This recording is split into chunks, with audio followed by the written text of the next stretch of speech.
Julio, mira, hemos estado conversando con la gente, no sé si has seguido nuestra transmisión. Nosotros tratamos de que, tú también que sabes mucho de esto, uno puede tener su propia opinión, pero más importante no es la gente que también tiene su propia opinión. Para eso es que debe estar un medio de comunicación como este, pero también yo decía que es importante la opinión de personalidades como tú, que tienen experiencia, formación, y básicamente, Julio, hay como un desasosiego.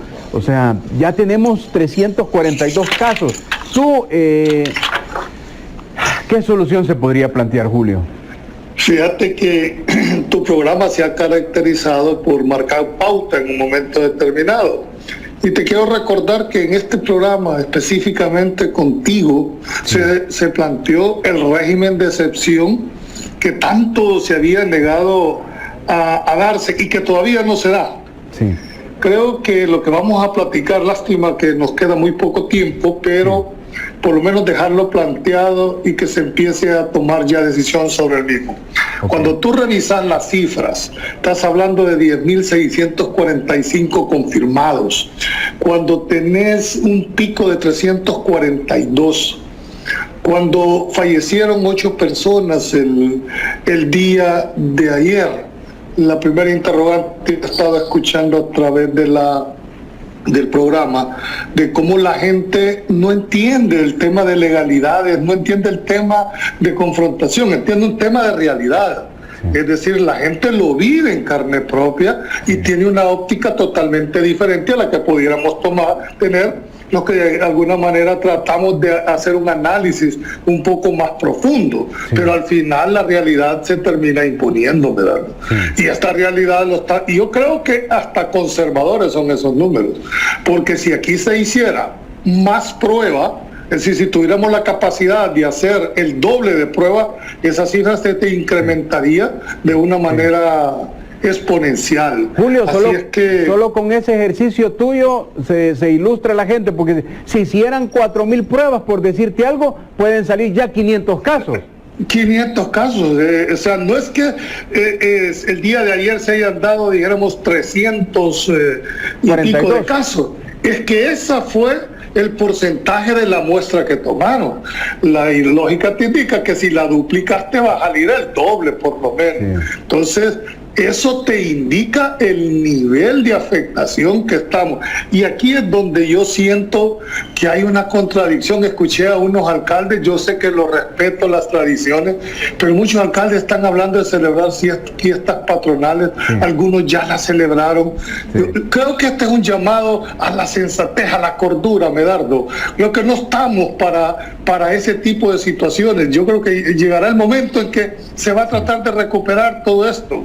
Pero siento en realidad que como que hace falta concientización, quizás hasta que no veamos, y ojalá que esto no se vaya a convertir apocalíptico, hasta muertos en la calle, y hasta entonces podamos dimensionar lo que esta pandemia significa. Ese sería como el enfoque, ¿verdad? Ahora, adelante, Julio. Creo que aquí vamos a hacer un análisis ahora qué se espera o qué se puede hacer. Mira, yo estoy más que seguro que en un momento determinado van a venir responsabilidades a los funcionarios por acción o por omisión.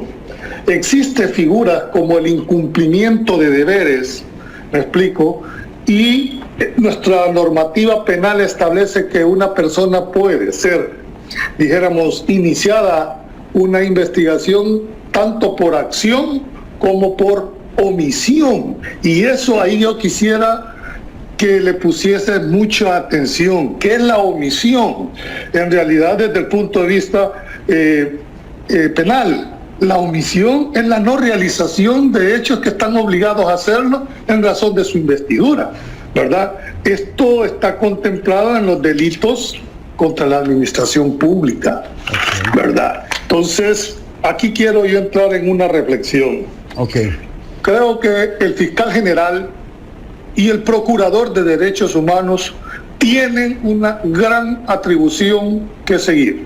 Primero, debo recordarles que la Constitución le da 11 facultades al fiscal. pero quiero resaltar dos. La primera de ellas es que está obligado a defender los intereses del Estado y de la sociedad. Fíjate bien que la primera atribución que tiene la Fiscalía General de la República, y específicamente el fiscal general. Y la segunda, promover la acción de la legalidad en defensa de la justicia. Y ojo, esto no necesita que alguien lo denuncie. Okay. Lo obliga a hacerlo de oficio. ¿Y por qué te estoy planteando esto? Sí. Porque vemos aquí una pasividad de funcionarios bajo el argumento de que porque uno no lo da, el otro tampoco. Y yo creo que esa situación va a obligar a que el fiscal inicie ya sus acciones para que empiece a deducir responsabilidades. O vamos a esperar que aquí hayan 40 muertos diarios, o vamos a esperar a que colapse totalmente el sistema frente a la inactividad del Estado. Siento que eso no debería de estar pasando. Ya se dio el tiempo prudencial, ya se dio el tiempo necesario para que ambos mecanismos se activen, y no lo hay, pues entonces hay que deducir las responsabilidades a las que tenga que deducirse, si es al Ejecutivo o si es a la Asamblea Legislativa, que es donde están orientando la mayor parte de las acciones. Será el fiscal el que va a determinar quién en realidad está omitiendo el cumplimiento de los deberes que les impone en razón del cargo. Julio, fíjate que cuando uno te ve y te escucha, y estoy seguro que nuestros televidentes también hacen su opinión, o sea que ha llegado como el tiempo para que el fiscal actúe evidentemente, porque lo que tú decías es muy importante, es decir, no podemos, hoy son 342, el pico, mañana pueden ser 345, 50, por decirte algo, y así como vamos, en 2 semanas pueden ser 500, pero vaya, el gobierno pudiera hacer algo, por lo que tú decías, que de alguna manera generamos una agenda muy importante. El gobierno podría hacer mañana 4,000 pruebas y ahí se verían los casos. Exactamente. Y ahí tendría que actuar el fiscal, porque el tema es que en otros países, Julio, que se abrió la economía, volvieron a hacer prácticas de confinamiento. Claro. O sea, uno lo entiende. Aquí no pasa nada. Lo que yo siento es esta insensatez, ¿no? Lo que no veo, esa racionalidad. Es que aquí, al margen de cualquier valoración política que pueda hacer, y política partidaria me estoy refiriendo, lamentablemente nos metimos en el calendario electoral con este tema, pero es injusto. Creo que el país no merece eso, y ojalá no dimensionen cuando les toque pagar con un amigo o con un familiar. Es que es distinto, Medardo, dar una opinión cuando en realidad el agua no te ha llegado a los pies. Claro. El problema es cuando se te moja, cuando ya la vemos venir, vemos que este tema no es un juego. Este tema no es de posiciones obcecadas en quién gana o quién pierde. Siento que se ha perdido ese rumbo. Y frente a esto, creo yo que ahí tiene que actuar la institucionalidad. ¿Y quién es la institucionalidad? Hombre, señor fiscal, deduzca usted quién es el que está incumpliendo el deber. ¿Por qué razón? Porque ahí vamos a dimensionar, usted tiene todas las facultades constitucionales y legales para pedir informes, incluso para procesar penalmente a los que usted crea que han cometido la infracción de omisión. Así es que siento que este tema del incumplimiento de deberes va a empezar a tomar un auge, porque no podemos seguir en este tema con esta opacidad. Yo le llamo esta inactividad del Estado, no puede seguir funcionando en perjuicio de la gran mayoría del Salvador. Bueno, tú has hecho un poquito de énfasis en el fiscal y su responsabilidad, o la fiscalía y su responsabilidad, pero Julio, está el Procurador de Derechos Humanos. A eso voy, esa es la otra parte. El artículo 194 de la Constitución le da a él 14 facultades al procurador, y dentro de eso solo voy a destacar 2. Por favor. Una de ellas es que él tiene la obligación de velar por el respeto de los derechos y garantías constitucionales. Y la segunda, investigar de oficio o por denuncia que hubiera recibido por violación a los derechos humanos. O sea, no necesita ni siquiera que un ciudadano vaya y active a la Procuraduría de los Derechos Humanos.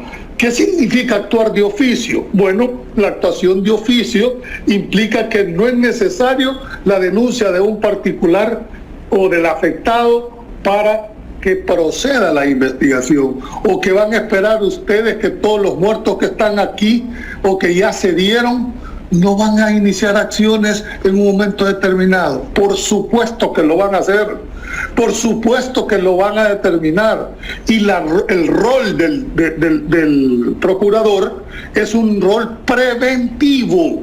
O sea, ahí debería de estar ya iniciado, pronunciándose sobre los hechos que están pasando en este país. No se vale que estén agachados, no se vale que estén con la cabeza como el avestruz, mientras todo este mundo se está cayendo. Julio, y no se vale... la responsabilidad que ustedes hicieron cuando juraron ante la Constitución de la República es cumplir y hacer cumplir la Constitución.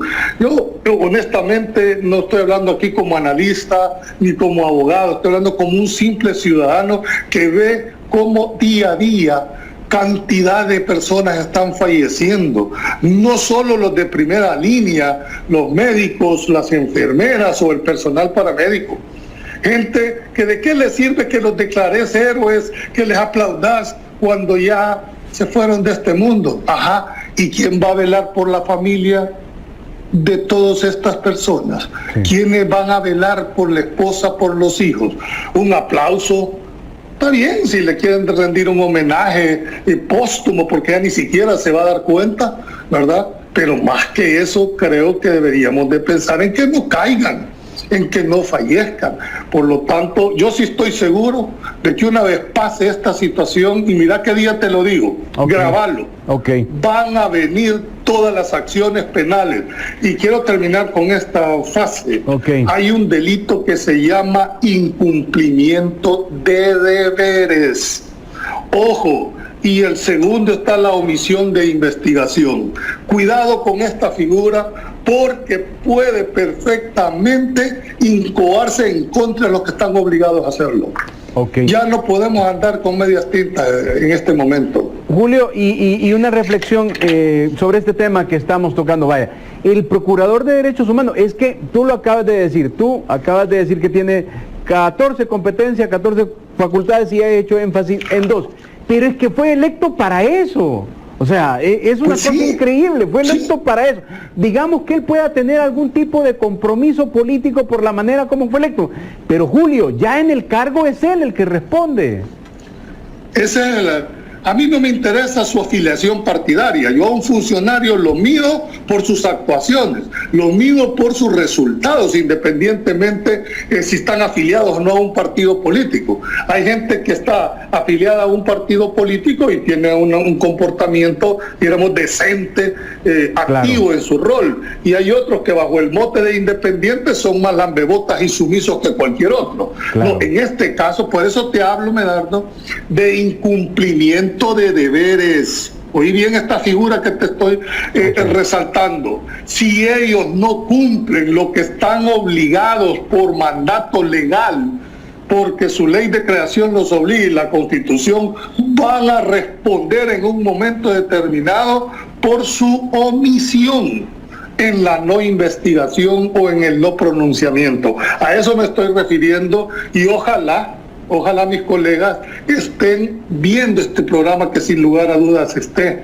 porque van a venir una serie de situaciones, ahorita porque estamos, dijéramos, en el momento más turbulento de la pandemia, pero cuando las aguas se aquieten, cuando las familias de todos los fallecidos empiecen a pedir explicaciones, ahí quiero ver cuál va a ser la función de la institución del país.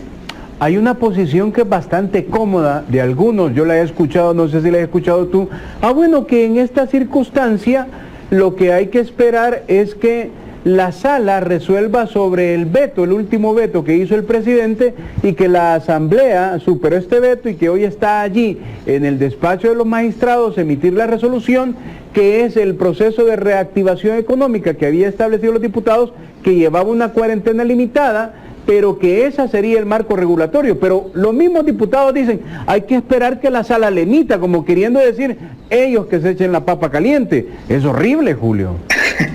Es lo que te estoy diciendo. Eso va a ser uno de los puntos para deducir responsabilidad. ¿A quién le tocaría en este momento estar haciendo eso?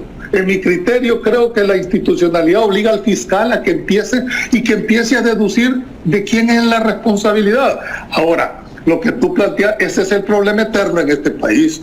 Yo quiero ser consecuente con mis posiciones que he venido sosteniendo. Sí. Para mí la falta de resolución, esa inactividad, esa retardación que tiene la sala para resolver aquellas situaciones que el país le refleja.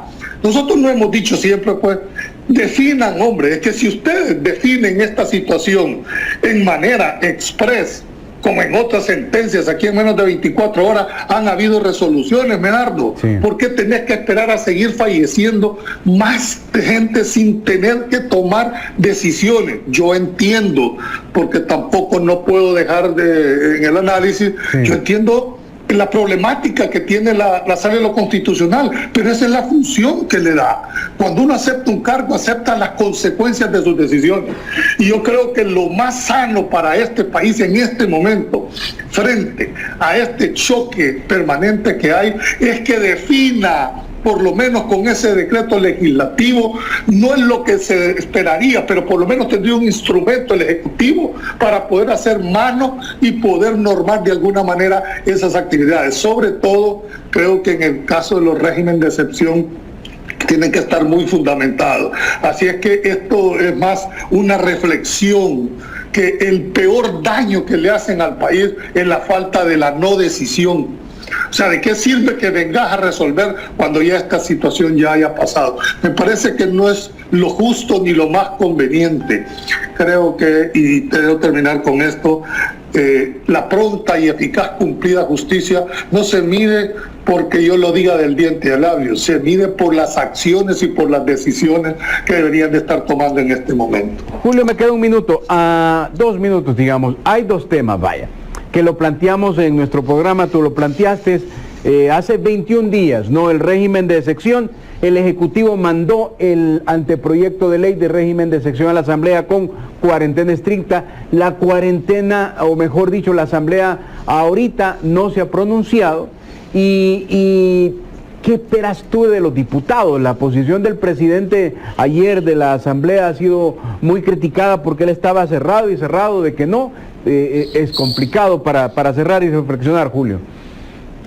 Bueno, es muy difícil ahorita en 2 minutos, pero yo siento que esa tosudez que se mantiene de estar cerrado a escuchar cualquier posición, al final, si ustedes creen como asamblea que eso no es pues díganlo claramente, pues, en el tema. Si es que, mira, lo que el país requiere es definición. Bueno, y el que es del PCN es definición, decisión y firmeza, que tenían un eslogan. Pues sí. Definan, miren, no estamos de acuerdo por estas razones y no lo vamos a hacer. Entonces ya uno sabe la posición en que está. Lo que no se vale es esa indefinición en el abordaje.